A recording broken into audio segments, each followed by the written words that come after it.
Staying on the story, U.S. President Joe Biden and Prime Minister Narendra Modi held bilateral talks on the sidelines of the Quad summit. The talks focused on improving U.S.-India bilateral partnership in areas of mutual interest. The two leaders also shared their views on regional and global issues, including the Indo-Pacific.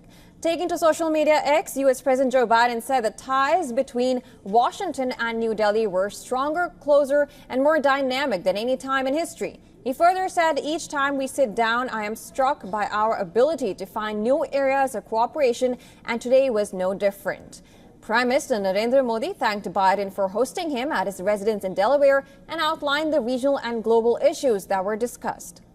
Prime Minister Modi also recalled his state visit to the U.S. in June 2023 and Biden's visit to India in September 2023 for the G20 Leaders Summit, further highlighting how these visits have imparted greater depth to the India-U.S. partnership. The White House also released a statement where it said that U.S. President Joe Biden lauded Prime Minister Narendra Modi's historic visit to Poland and Ukraine. The leaders further reaffirmed their support for the freedom of navigation and protection of commerce in critical maritime routes. The United States and India share an enduring commitment to deepen collaboration on issues of shared national and economic security. Discussions between the two leaders ranged from technology, defense partnerships to clean energy transition. U.S. President Joe Biden and Prime Minister Modi also outlined the entire gamut of India-U.S. strategic partnership, shared challenges such as China and the wars in Ukraine and West Asia. Some major announcements were also made on defense industrial co-production, semiconductors and manufacturing in India. Meanwhile, when asked if Quad will survive beyond November, that is when U.S. presidential elections takes place, Biden turned around and placed a hand across Prime Minister Modi's shoulders and said, "Way beyond November." बैठक ऐसे समय हो रही है जब विश्व तनाव और In addition to the summit, the Prime Minister will participate in a roundtable with CEOs of leading American tech firms specializing in artificial intelligence, quantum computing, and semiconductors, as well as join an Indian diaspora event in New York on September 22nd. Democratic values के आधार पर quad का मिलकर साथ चलना 안전保障環境は一層厳しさを増しており I'm sure, I'm absolutely certain that my that you were able to be my home and see where I grew up. Democracies who know how to get things done. That's why within the first days of my बैठक ऐसे समय हो रही है.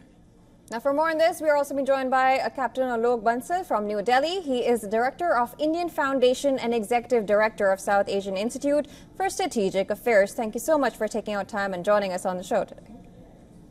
Thank you. Now, Biden has said that U.S. has things to learn from India's experience and leadership in the Indian Ocean.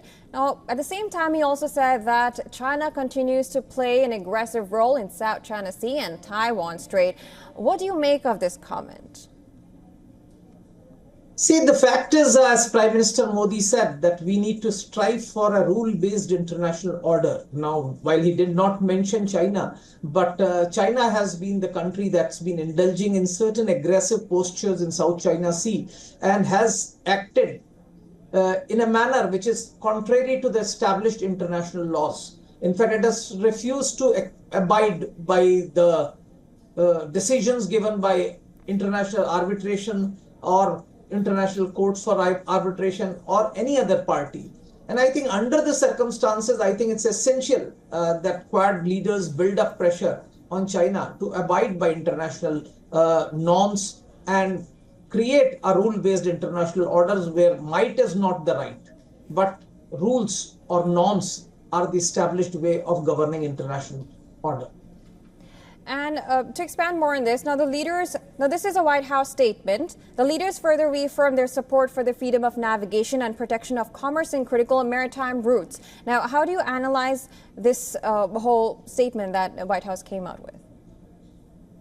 See, freedom of navigation is essential for global commerce. I think for centuries, mankind has believed in freedom of navigation. Unfortunately, China claims the entire South China Sea as internal waters not even territorial waters. Now, internal waters, the freedom of navigation doesn't exist. And that is where the problem starts. And I think this is where it is essential that a lot of countries, a lot of Quad members have actually been taking up freedom of navigation patrols, whereby warships have been transiting through these waters. And I think it is essential that this fact is impressed upon the entire international community, that freedom of navigation needs to be guaranteed. The established or traditional sea routes must be respected by all. And the international commerce should be able to transit through these waters unabated, unaffected, or without any hindrance by any power. Right, now, we know that this is the last Quad meeting for Biden and Kishida, and India will be hosting the next Quad. How do you analyze the role of India playing as the voice of Global South? See, India has emerged as a powerful voice of Global South. Not only that, India in recent times have actually gone ahead and tried to mediate between warring parties in the case of Russia-Ukraine war. So India is trying to pull its weight in the international arena. We want that these lingering conflicts should come to an end. And I think one of the factors which would have been discussed during either bilateral with President Biden or during Quad summit must have been what Prime Minister Modi has discussed with President Putin and President Zelensky, because it is essential for India and the global community that this conflict comes to an end, because that would lead to unprecedented economic development, because there have been severe hardships that many parts of the globe are facing because of this conflict. All right. Thank you so much for joining us, Captain, on the show and giving your opinions.